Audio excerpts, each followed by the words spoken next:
유쾌하고 상쾌하고 통쾌한 언니가 간다 김수민입니다. 이설아입니다. 장지훈입니다. 오늘 여기 누구 만나는 거예요? 여기는 이제 저와 수민 언니의 공통점 뭘까요? 뭐야, 나 소외감 느껴져. 둘만 예대생이고. 오늘 저희 이제 예술대학교 학생들이 있다고 해서 여기 와봤습니다. 같이 올라가실게요. 네. 안녕하십니까. 오늘은 아주 화창한 날씨에 예술대학생 네트워크 활동을 하고 있는 우리 학생들을 찾아왔습니다. 이 학생들과 가장 잘 어울리는 우리 바른미래당의 오신환 의원님 소개하도록 하겠습니다. 바른미래당의 사무총장 맡고 있는 오신환 의원입니다. 반갑습니다. 한번 얘기해 주세요. 제가 일기예요, 일기. 그 유명한 장동건이랑 동기학번 아닙니까? 근데 그런 거 자꾸 써먹으면 너무 많이 써먹어서 동건이 그만하라고. 이선균. 예대생의 문제는 예대생이 바꾼다. 라고 활동을 하고 계시는데 어떠한 활동, 어떠한 문제의식을 가지고 어떠한 활동을 하고 있는지 저희들이 얘기를 나눠보고 선후배 사이에 좀 허심탄회하게 얘기를 나눌 수 있는 그런 자리를 마련하기 위해서 왔습니다. 네. 네. 근데 이 모임 네트워크가 언제부터 그럼 생긴 거예요? 2017년에 이제 그때는 제가 홍익대학교 예술대 학생회장을 되었었는데 예. 이제 그때 지금 활동하고 있고 아직까지 활동하는 친구들도 있고 그때 이제 4개 학교들 숙명여대랑 서울과학기술대 그리고 국민대 그리고 홍대 이렇게 해서 17년 9월 정도에 만들어지게 됐어요. 네. 제가 학교 다닐 때 이런 게 없었거든요. 네, 놀라워라. 저는 궁금했던 게 있어요. 그러니까 대학 학과별 등록금 순위를 봤더니 의대를 제외하면은 예대가 다 상위권에 차지하고 있는데 뭐 수업할 때 뭐 금가루 같은 거 뿌려주는 거예요? 왜 예대만 유독 비싼 거예요? 저희도 그 이유를 알고 싶어서 지금 활동을 하고 있거든요. 왜 비싼지 잘 모르겠어서 이제 뭐 이유를 이제 학교나 이제 물어보면은 뭐 공간을 차지한다. 너희는 실기라서 실험 실습비가 뭐 측정이 된다.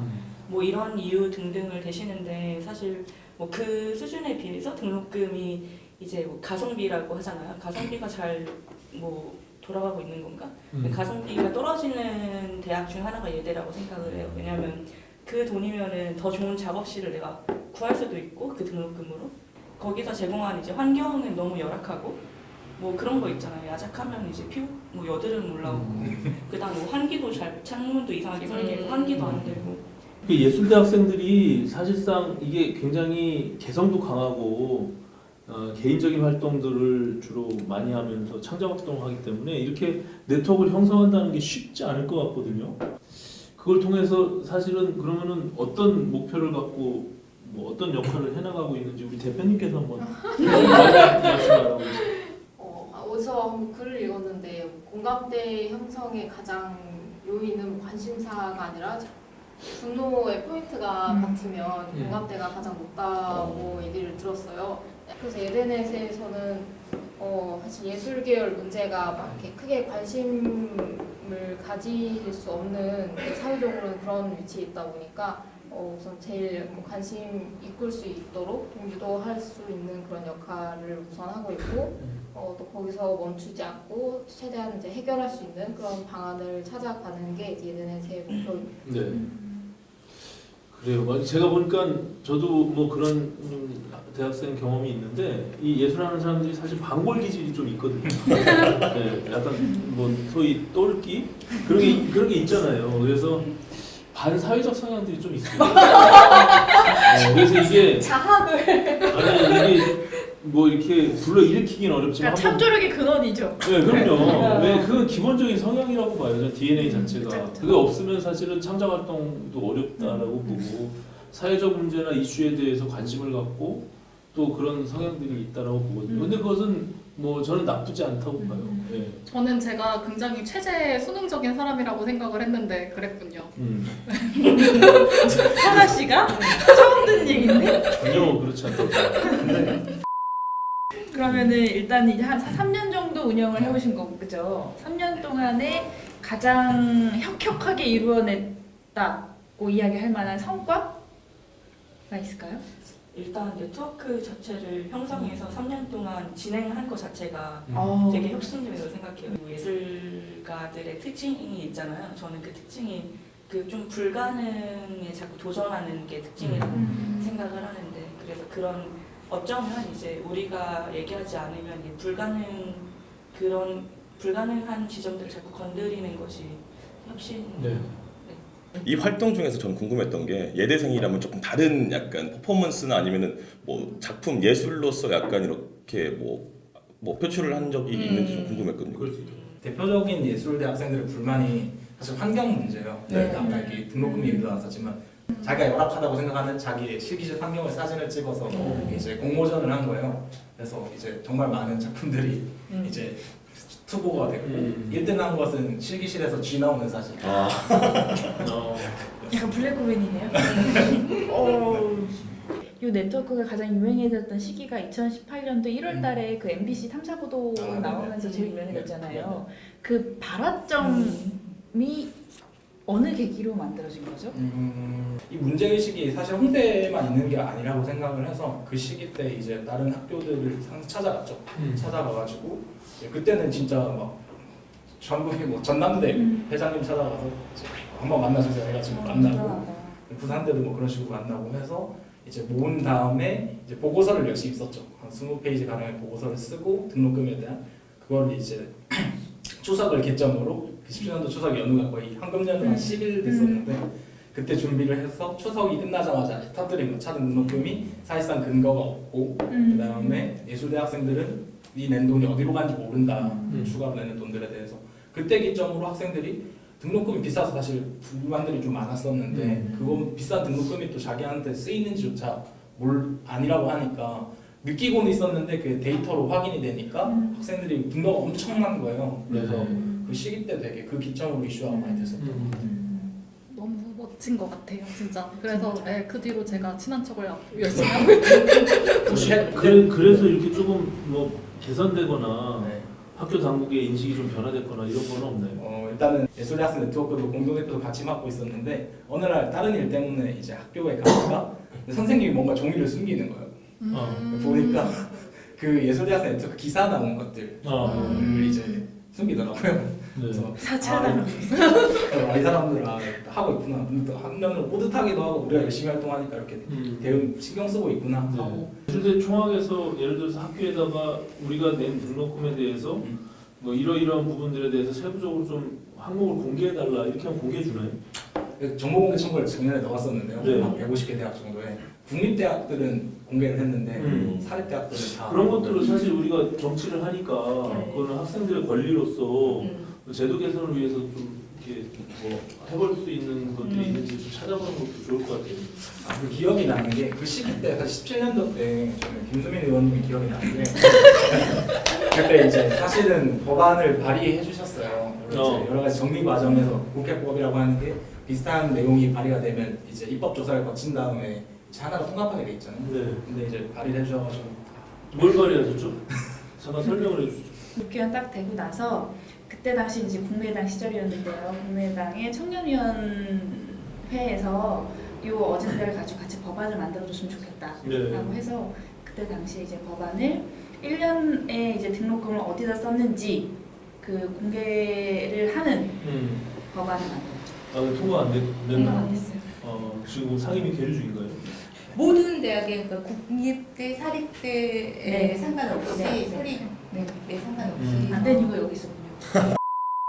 제가 몇 해 전에 예술인복지법 개정안을 내서 통과시켰는데 그게 이제 아시다시피 이제 제 모교인 한혜종의 뭐 시나리오 작가가 고독사하면서 사회적 이슈가 됐고 그게 예술인복지법이 제정이 됐는데 거기 보면은 예술인으로서 등록하는 그 과정들이 수많은 서류들을 띄워서 막 이걸 제출해야 돼요. 나를 검증받는 것 같고 나의 예술 활동들에 대해서 상대가 무슨 평가하는 것처럼 막 이렇게 느껴지니까 예술인들이 접근하기가 굉장히 어렵더라고요.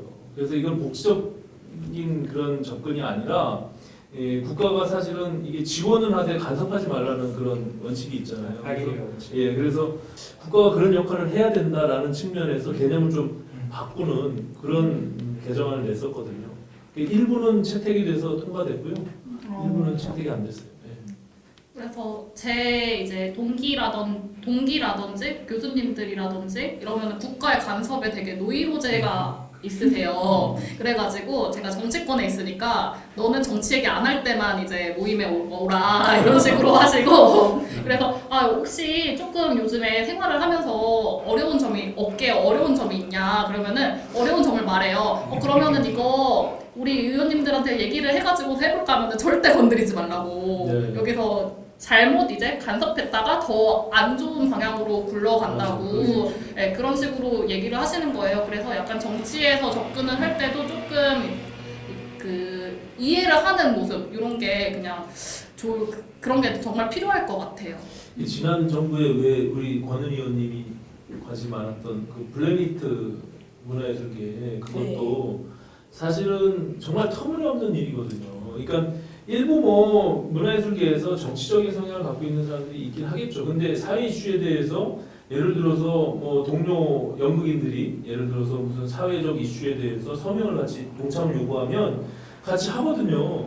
그럼 그 사람들이 통으로 그냥 블랙리스트야. 이게 말이 됩니까? 그러면은 그 정부가 얼마나 어처구니없이 현장을 모르는 거냐면 그것을 다 적으로 만들어버리는 그런 이상한 짓거리들을 한 거거든요. 사실은. 그래서 아까 말한 대로 간섭받기 싫다라는 것이 기본적으로 있거든요. 예술인들은.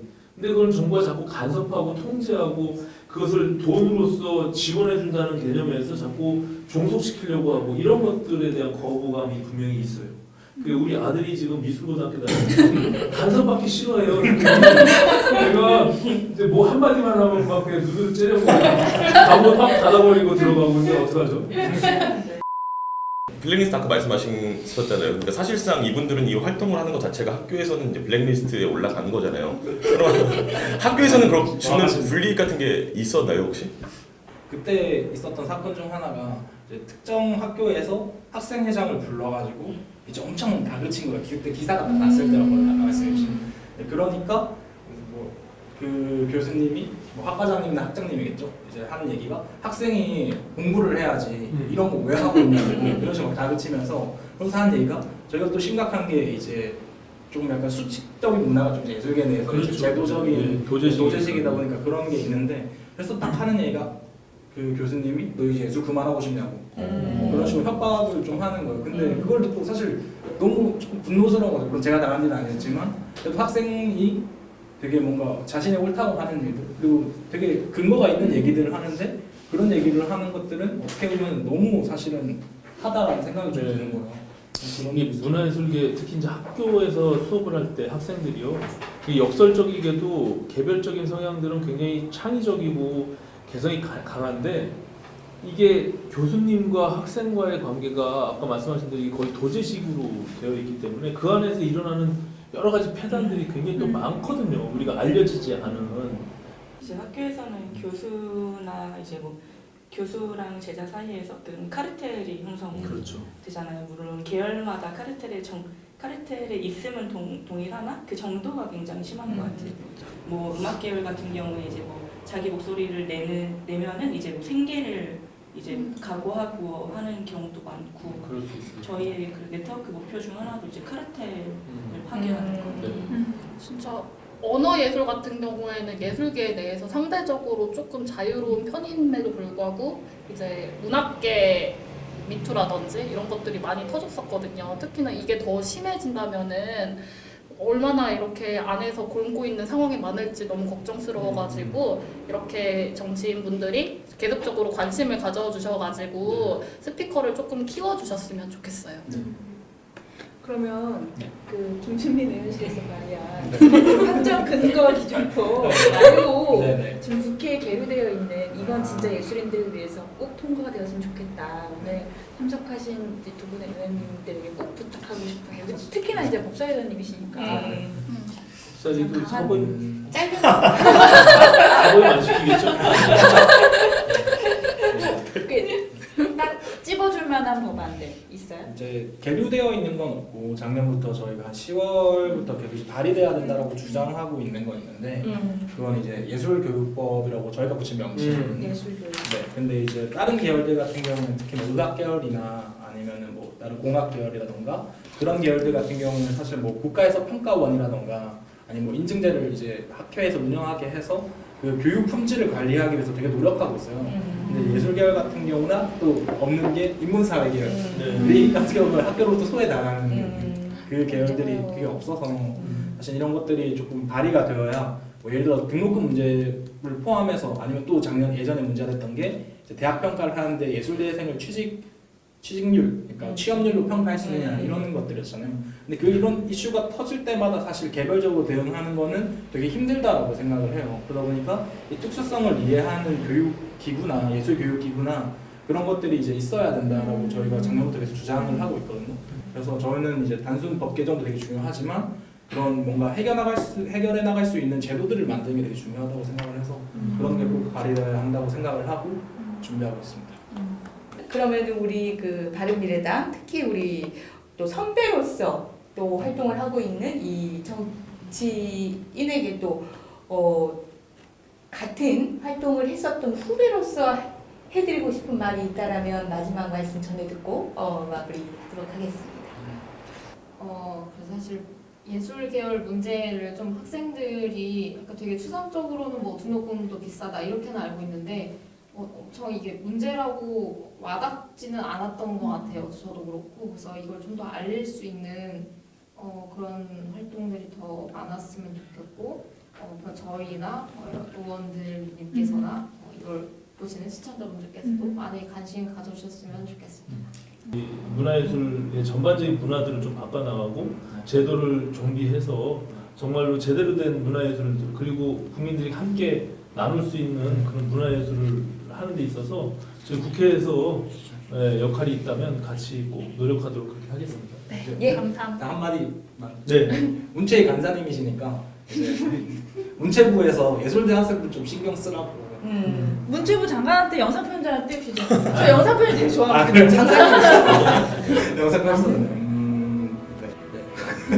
문체부 장관님, 네, 저희는 예술대 학생 네트워크라고 하고요. 일단은 장관 되셨는데 저희가 항상 느꼈었던 게 예술대 학생이라고 하는 게 이제 대학생이라는 것도 있지만 사실 예술가라고 하는 정체성도 동시에 가지고 있다라고 생각을 해요. 그런데 이제 항상 정쟁이나 이런 것들에서 배제되는 것들이 되게 많고 사실은 한예종 같은 경우에는 아니면 국립국악고 같은 경우에는 국가에서 일부 교육기관들만 신경을 좀 쓰고 그런 것들이 사실 전체 예술대 학생들을 배제하는 결과가 된다고 생각을 하거든요. 그런 부분에 있어서 조금 더 어떻게 보면 예술대 학생들이 이제 나라의 문화예술을 이제 이끌어갈 사람들이 될 텐데 그런 것들에 좀 훨씬 더 문체부에서 정책적으로 좀 신경을 좀 많이 써주셨으면 좋겠고 면담도 한번 해주셨으면 좋겠습니다. 면담 성사부터 빨리. 숙제 주셨으니까 잘 해볼게요. 갑자기 물어봤는데 준비한 것처럼 술술 나오네요. 그러니까 안 시켜서 큰일 났어요. 예, 오늘 함께 많은 이야기 나눴는데요. 앞으로도 계속 이렇게 이야기 나누면서 예술의 향유와 예술의 교육까지 저희들이 함께 활동해 나가도록 하겠습니다. 오늘 함께 해주셔서 감사합니다. 감사합니다.